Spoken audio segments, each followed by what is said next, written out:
I'm teacher Alice from Power Chemistry. So today I'll be doing an introduction about my Sure Come Out chemistry series for A-level H1 and H2 students. So it started because a lot of students came up to me and said, "How, teacher Alice?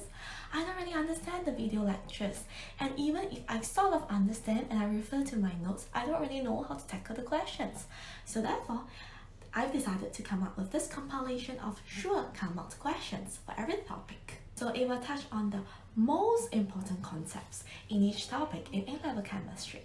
For the past few months, we've done ionic equilibrium, kinetics, and today we are on chemical bonding. So the question today is a very interesting one that tests on the boiling and melting points of different types of compounds. So without further ado, let's go into it. So for this question, in which sequences are the molecules quoted in order of decreasing boiling points? So by decreasing boiling points, it means from high to low. For number one, let's take a look. So for boiling points and melting points in general, we have to look at the structures first. And from the structures, we have to determine how strong or how weak are these structures and how do they compare to each other. If you look at the first question, you notice that all of them are organic compounds and they all contain the CH bonds only. So all three of them have the simple molecular structure with, since they're all nonpolar, with ID-ID interactions between the molecules. So ID-ID stands for instantaneous dipole, induced dipole. So then if that's the case, how do I differentiate? This is the first one. The second one,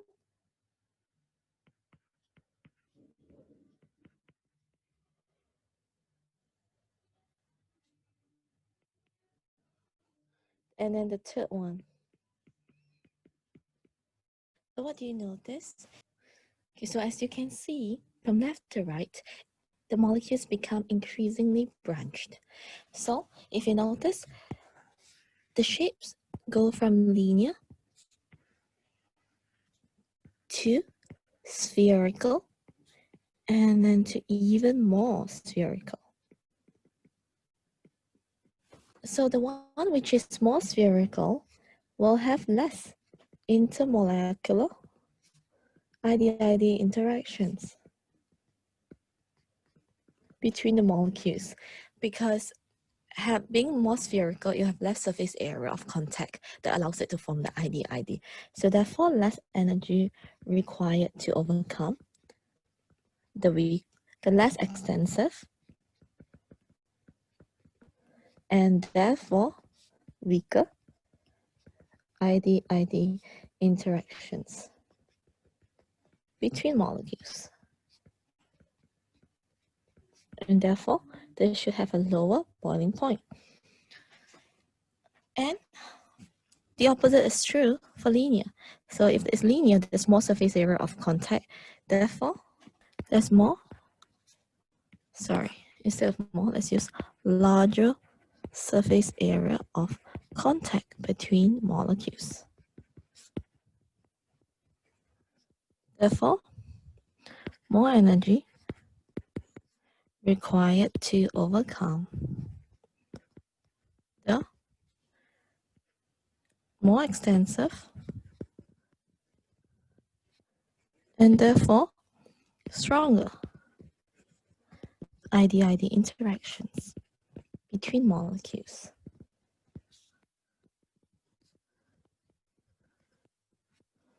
Therefore, it will have a higher boiling point.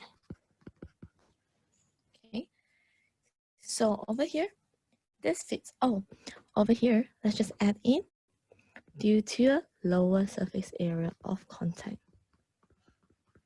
between molecules. Okay, yeah, and that's done. So therefore, this fits. So hence, number one is correct. Okay, so now I'm going to look at question number 2.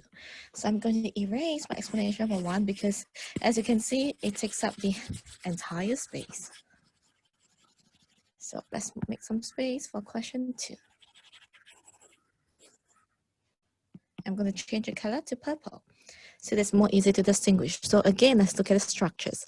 Now this is very interesting. AlBr3 and AlCl3, they have the simple covalent structure, whereas AlF3 has a giant ionic lattice structure.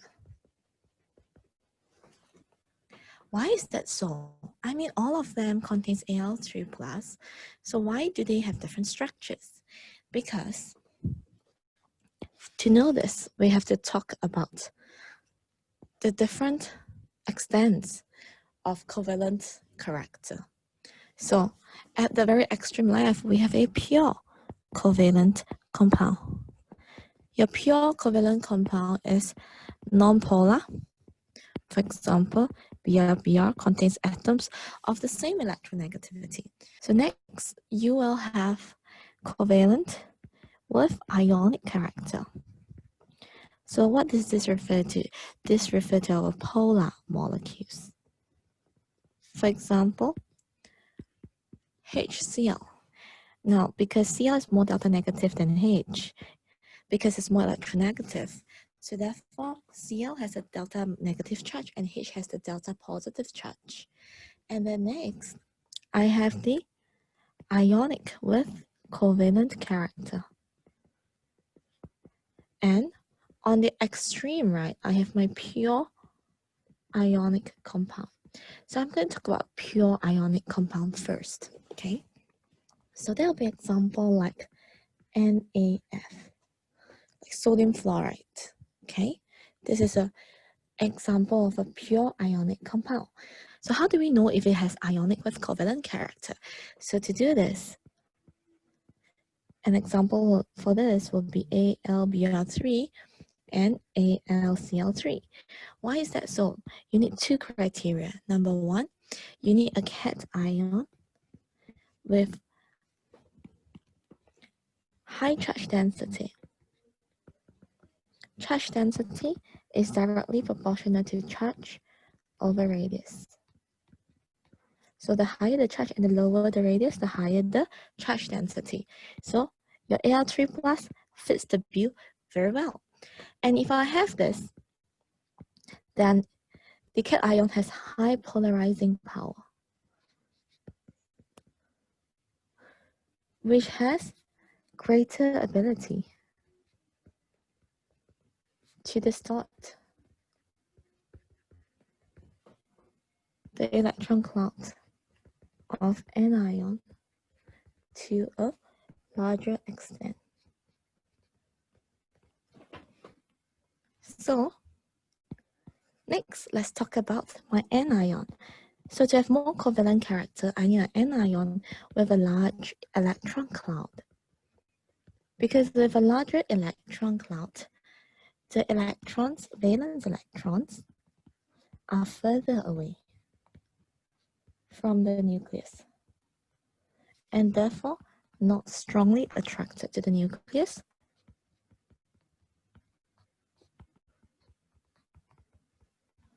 and therefore easily polarizable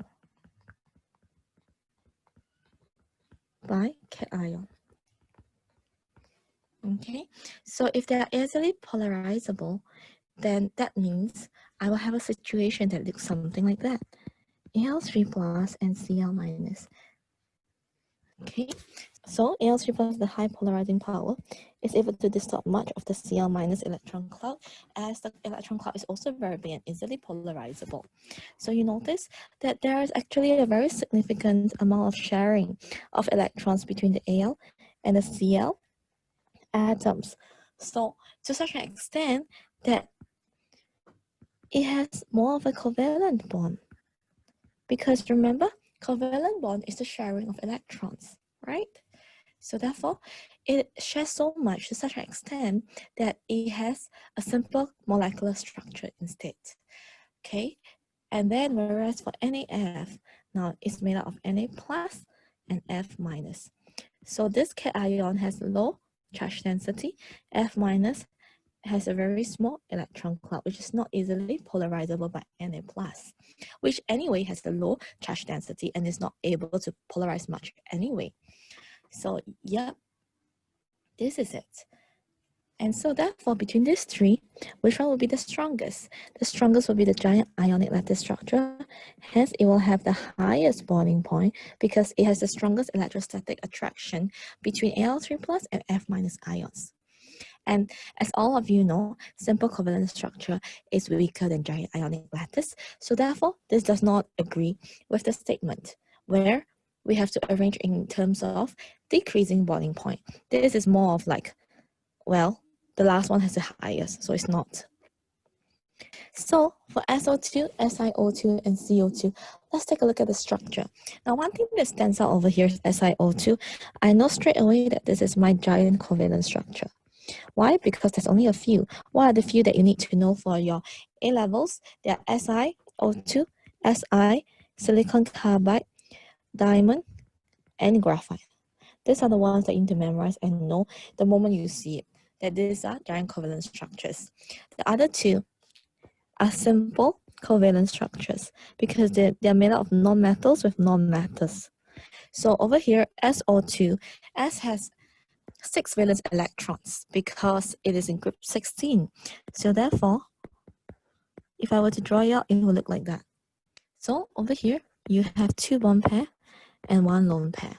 Therefore, the shape is bent and it's polar.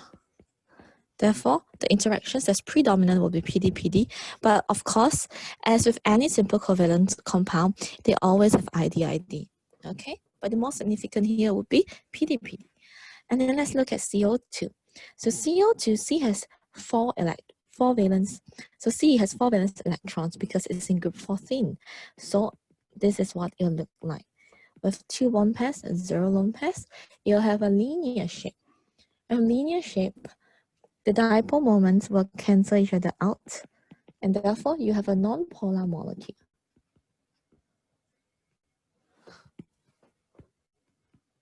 And therefore, you have predominantly ID-ID interactions between the molecules. So between ID-ID and PD-PD, given that they have similar MR, PD-PD is stronger. So over here, you have SO2, SiO2, and CO2. SiO2 is the highest boiling point, so this also doesn't fit. So therefore, the answer is 1 only. So for 1 only, it will be D. Thank you so much for watching, and I hope that it's been useful. Please don't forget to share with your friends so that it can help them in the upcoming exams as well. Thank you and see you next week. Bye bye.